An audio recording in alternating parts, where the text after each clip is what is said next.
Hello everyone, welcome to thanks academy. Friends, कैसे हैं आप लोग? देखिए, जो हमारा चैप्टर 2 है 10th क्लास का एनसीईआरटी चैप्टर 2 के हम क्या कराएंगे आपको? PYQ कराएंगे 2 मार्क्स के, ठीक है ना। 1 मार्क्स के 1 नंबर का, और जो हमने थ्योरी बताई, शॉर्ट में थ्योरी बताई आपको, उसके मैंने 2 लेक्चर आपको करा दिए, जो छोटी छोटी वीडियो बनाई जिसे आप आराम से देख सकते हो। ऐसा नहीं है कि बहुत लंबी चौड़ी वीडियो होगी, इसलिए मैं एक दो क्वेश्चन की वीडियो बना रहा हूँ जिससे आप आराम से देख सको, समझ सको। ठीक है, 1-2 घंटे की भी नहीं बना रहा। तो देखिए, इस पे हम कराएंगे। उन्हें देखनी हो तो डिस्क्रिप्शन में लिंक हो, उस पर क्लिक कर लियो। इसकी PDF वगैरह सब आपको मिल जाएगी, ठीक है ना। और जो प्लेलिस्ट मैंने अलग से बना दी है, चैप्टर 1 की भी चैप्टर 2 की भी प्लेलिस्ट अलग से बना दी, और एक इनकी कंबाइंड भी बना दूंगा मैं, ठीक है ना। कंबाइंड भी बना दूंगा, ठीक है ना। तो आप देखो, अब हम कराते हैं इसके PYQ, ठीक है ना। जो ये क्वेश्चन आया हुआ है PYQ का 2011 में और 15 में देखो, इसको देखो, इस क्वेश्चन में क्या दिया गया है। इस क्वेश्चन में क्या बोला गया है? इसमें कहा है कि किसी, देखो मैं पढ़ रहा हूं, इसे पढ़ो। देखो, ये दे दिया, बहुपद दे दिया एक px, y बराबर px का ग्राफ अंकित कीजिए। निम्नांकित आकृति में दिया गया है, तो px के शून्यकों की संख्या कितनी होगी? अब देखो, अगर ग्राफ में क्वेश्चन आ रहा है और पूछ रहा है कि px के शून्य पूछ रहा है, यानी कि x के, कहने की बात यह है कि अगर ये जो कर्व है ना, कर्व एक्स अक्ष को जितनी जगह काटेगा उतने ही उसके शून्यक हो गए, ठीक है। उतने उसके क्या हो गए? गुणनखंड हो गए, यानी कि शून्यक हो गए, ठीक है। जैसे ये टच कर रहा है ना, अगर टच भी कर रहा है ना, तो कितने शून्यक होंगे यहाँ पर शून्यक 1 होगा, ठीक है ना। यहाँ पर शून्यक कितना होगा? 1 होगा। और अगर, ठीक है, तो यहाँ पर शून्यकों की संख्या कितनी होगी? 1 होगी, जहां पर टच कर रहा है 1। अब यहाँ पर 1 ये हो गया, 1 ये हो गया, यहाँ शून्य कितने होंगे? 2 शून्यक होंगे, ठीक है ना। कहने का मतलब ये है, कर्व अगर ये px की फॉर्म में पूछ रहा है कि x की फॉर्म में, x की फॉर्म में पूछ रहा है, तो px के x की में ही पूछेगा। सीधी सी बात, तुम्हारे डायरेक्ट क्वेश्चन आ गए। ये 2011 में आया हुआ, 15 में आया गया। अगर कोई भी कर्व x को जितनी भी बार कट कर रहा है ना, जैसे कितनी बार कट करा? 1, दूसरी पेन ले लेता हूं समझने के लिए। कितनी बार कट किया इसने? 1, 2, और ये यहाँ पे 3, 4, 5, 6, 7। तो कितने शून्यक होंगे x के? 7 शून्यक हो जाएंगे, ठीक है ना। इसी प्रकार ये अगर टच भी कर रहा है तो क्या होगा? ये अगर टच भी करेगा तो क्या होगा? ये 1 शून्यक माना जाएगा। 1 हो गया, और ये 2 बार टच करा, ये 2 शून्यक हो जाएंगे। एक ये, ठीक है ना। 1 शून्यक ये हो गया, 1 शून्यक ये हो गया, 2 शून्यक हो गए फर्स्ट के और सेकंड के। इसमें बस शून्यकों की संख्या ज्ञात करनी, ऑब्जेक्टिव में, ऑब्जेक्टिव ने थ्योरेटिकल में ही है, हाँ 2 मार्क्स में। फिर नंबर 3, इसमें शून्यक, इसमें तो डायरेक्ट बताना है। क्या बताना है इसमें? कि शून्यक हो गए, क्योंकि जो एक्स अक्ष को जितनी बार कट करेगा उतने शून्यक हो गए। 1 शून्यक ये होगा, 1 शून्यक ये होगा, 1 शून्यक ये होगा, 1 शून्यक ये होगा। केवल एक्स अक्ष पर देखना हमें, केवल एक्स अक्ष पर। ये वाली लाइन है ना, जो इसे जितनी बार कट करेगा वो देखना एक्स अक्ष पे। यहाँ तो कितने शून्यक होंगे? यहाँ पर शून्यक हो जाएंगे हमारे 4, यहाँ पर 4 शून्यक हो जाएंगे। यहाँ पर देखो 1, 2, 3, यहाँ पर कितने शून्यक होंगे? 3। यहाँ पर देखो 1, और जो ये टच कर रहा है ये भी 1, टच करने वाला भी 1, और कट करेगा वो भी 1, ठीक है ना। तो ये भी यहाँ 3 शून्यक हो गए। और ये यहाँ कितने शून्यक हो गए? 1 और 1, ये 2 शून्यक हो गए, ठीक है ना। तो ऐसे शून्यक निकालने थे हमें। एक्स अक्ष को जितनी भी बार कट करेगा वो शून्यक हो गए। आपको नोट नहीं करना, PDF इसकी मिल जाएगी डिस्क्रिप्शन में, ठीक है ना। क्वेश्चन देखो, क्वेश्चन नंबर ये है मतलब 2, 3, 4 जो भी डला हुआ उसे मत देखो, पर्सन पर ध्यान दो, सिर्फ जो पर्सन लिखा हुआ है। पर्सन क्या है? 3x² minus x minus 4। जब भी किसी शून्यक के या बहुपद के गुणनखंड करने हो, सबसे पहले से x² plus bx plus c की फॉर्म में लिख दो। पहले सबसे बड़ी घात, फिर उससे छोटी घात, फिर सबसे छोटी घात, मतलब जो भी अचर पद वगैरह बचेगा। तो हमने इसे क्या करा? ये ऐसे दिया हुआ बहुपद, ठीक है ना। हमने इसे क्या करा? इसे तोड़ के लिख दिया। अब इसके फैक्टर करने का तरीका ये है कि जो यहाँ पे लिखा हुआ ना 4, और ये जो इसके साथ में संख्या जुड़ी हुई है 4 तिये 12, 3 गुना 4, 3 गुना 4। इसका तरीका ये है, ये आ जाएगा 3 गुना 4 12।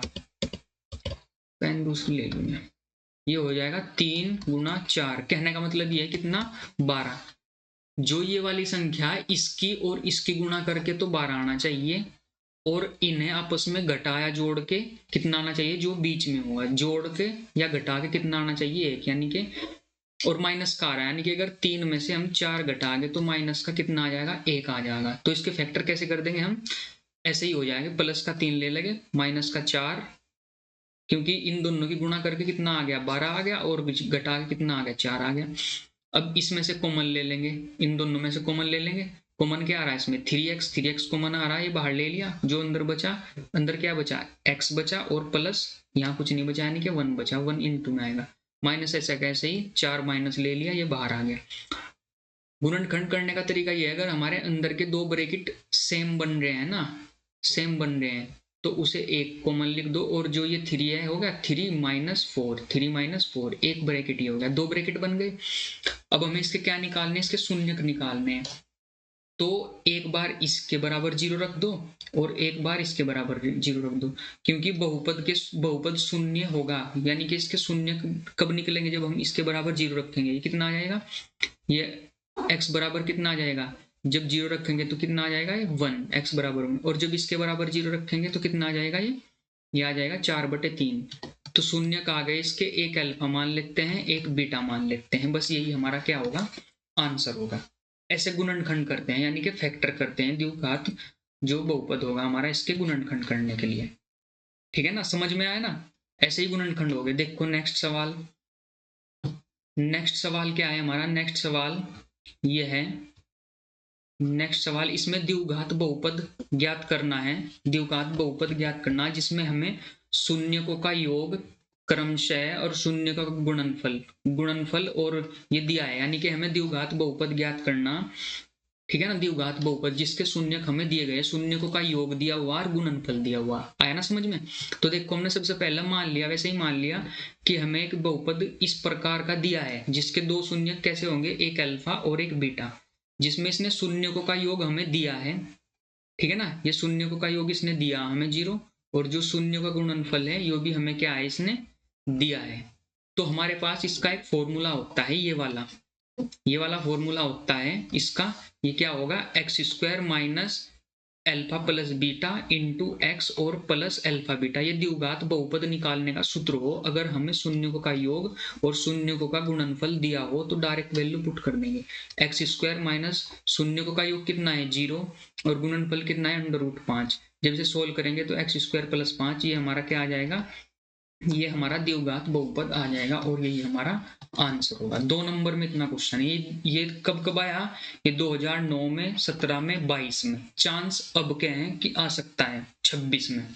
ठीक है ना, इंपोर्टेंट क्वेश्चन है, 3 बार आया हुआ तो इंपोर्टेंट, और ये एग्जाम्पल है, एनसीईआरटी का एग्जाम्पलर है। ठीक है ना, देखो नेक्स्ट क्वेश्चन, नोट कुछ नहीं करना, पीडीएफ मिल जाएगी, आराम से नोट करके 2-4 बार से करके देख लो, रिवीजन हो जाएगा। ये देखो अब इसके भी हमें क्या करने हैं, गुणनखंड करने हैं, यानी कि शून्यकों का योग और शून्य का गुणनफल निकालना सवाल का। द्विघात बहुपद दे दी हमें ये, जिसके हमें क्या करने, शून्य ज्ञात करने। 2013 में आया हुआ क्वेश्चन है ये, 2013 में। फिर एक बार कैसे आया था, 2015 में ऐसे ही आया था, और इसमें कहा था कि इसके शून्यकों का योग और गुणनफल निकालो, यानी कि जांच करो। जांच करने के लिए तुम्हें चैप्टर में दिया गया है। तो देखो अगर हमें फैक्टर करने हो किसी भी संख्या के, सबसे पहले उसे सबसे बड़ी घात लिखी, फिर छोटी घात, फिर सबसे छोटी घात। ठीक है ना, और फिर हमने क्या बताया, जो ये वाली संख्या होगी ना, ये वाली संख्या, इसकी मल्टीप्लाई हम इसके साथ कर देंगे।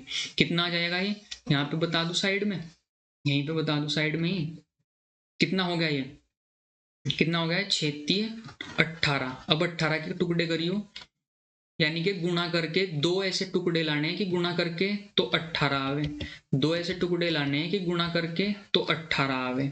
अब 18 के फैक्टर करियो, 2 9 18, और यही हो गया, देखो 2 9 18, और जोड़ के या घटा के 7 आवे। अगर 9 में से 2 घटाएं तो कितना आ गया, कितना आ गया, 9 में से 2 घटा के कितना आ गया 7, और 9 दूनी 18, यानी कि 1 9 और 2, ये 2 टुकड़े ऐसे होंगे इनके 18 के, कि जोड़ के जोड़ के आपस में घटा के तो ये आ रहा 7 और गुणा करके कितना आ रहा 18। यही हमने कर दिया यहाँ 9 माइनस एक्स को ऐसे तोड़ के लिख लिया इसको हमने, ठीक है ना। 7 में से 2x और अब इनके क्या कर लिया, इनमें से दोनों में से कॉमन ले लिया। कॉमन क्या आ रहा, 3 आ रहा और x आ रहा, 3x आ गया। कॉमन लेने का तरीका ये है कि इनमें से कॉमन क्या आ रहा और अब अंदर क्या बचेगा, ये जो कॉमन ले लेना इस तरह से भाग दो 3x स्क्वायर को, 3x स्क्वायर को भाग देंगे तो ये बचेगा, इसे भाग देंगे ना 9 को 3x स्क्वायर से तो ये आ गया, एक ब्रैकेट बन गया। फिर इसमें से क्या कॉमन आ रहा है, इसमें से सिर्फ 1 कॉमन आ रहा, +1 प्लस का निशान है तो 1 का 1 लिख दिया, ठीक। अब अगर हमारा फैक्टर सही है और हमने ब्रैकेट में से भी सेम लिया है यानी कि सेम चल रहे हैं तो ये दो ब्रैकेट बराबर सेम बनेंगे। अगर सेम सेम बन रहे हैं तो क्या होगा, सवाल हमारा अभी तक सही है, अगर सेम नहीं बन रहे हैं तो गलत है। दोनों सेम का एक ब्रैकेट लिख लो और 3x प्लस और 1 ये हमने यहाँ लिख दिया, ये यहाँ तक के सवाल हमारा सही।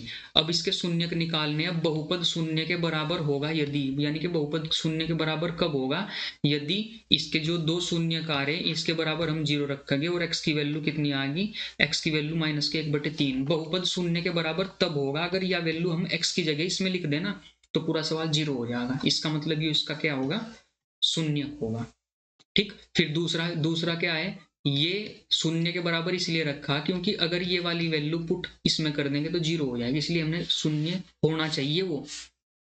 बहुपद शून्य के बराबर कब होगा, बहुपद शून्य के बराबर तब होगा अगर उसके शून्य जो वैल्यू आ रही है उनके बराबर 0 रखेंगे और x की जो वैल्यू पुट आ गई वो इसमें पुट कर देंगे तो यो पूरा सवाल 0 हो जाएगा, ठीक है ना। अगर पूरा सवाल 0 हो जाएगा तो ये दो शून्य किसके ऐसे निकल जाएंगे।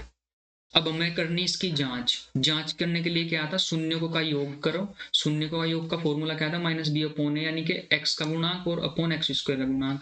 इनकी दोनों की वैल्यू पुट करी यहाँ पे और x का गुणांक कितना है, b की वैल्यू कितनी है, b की वैल्यू 7 है, a की वैल्यू 6 है, ये यहाँ पे ये b है ये a है, ठीक है ना, ये तो पता है ना, ये b है ये है। यहाँ पे वैल्यू पुट करी तो ये बराबर आ गए, अगर बराबर आए तो सवाल हमारी सत्यता की जांच यानी कि दोनों शून्य हमारे सही है।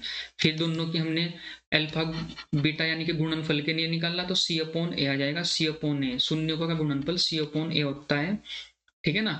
यहाँ -3/6 क्योंकि माइनस की वैल्यू दी हुई है c, ये c हो गया, ये b हो गया और ये a हो गया और यहाँ पे वैल्यू पुट करेंगे दोनों वैल्यू सेम आ जाएंगे। अगर वैल्यू सेम आ रही है तो इसका मतलब हमारा सवाल बिल्कुल सही है, ठीक है ना, ये सवाल हमारा सही है। तो फ्रेंड्स आपको क्या करना है, चैनल को लाइक करना है, मतलब सब्सक्राइब करना है और वीडियो को लाइक करना है ऐसी इंफॉर्मेटिव वीडियो के लिए, और डिस्क्रिप्शन में लिंक मिल जाएगा, ये पीडीएफ आपको एज इट इज वहाँ पे प्रोवाइड कर दी जाएगी, ठीक है ना। तो मिलते हैं नेक्स्ट वीडियो में, 4 नंबर का क्वेश्चन है, 2-3 उनके साथ मिलता हूँ आपको नेक्स्ट वीडियो में। तो प्लीज चैनल को सब्सक्राइब करें, लाइक करें, ज़्यादा से ज़्यादा शेयर करें। जय हिंद भारत, ठीक है फ्रेंड्स, नमस्कार, जय हिंद जय भारत।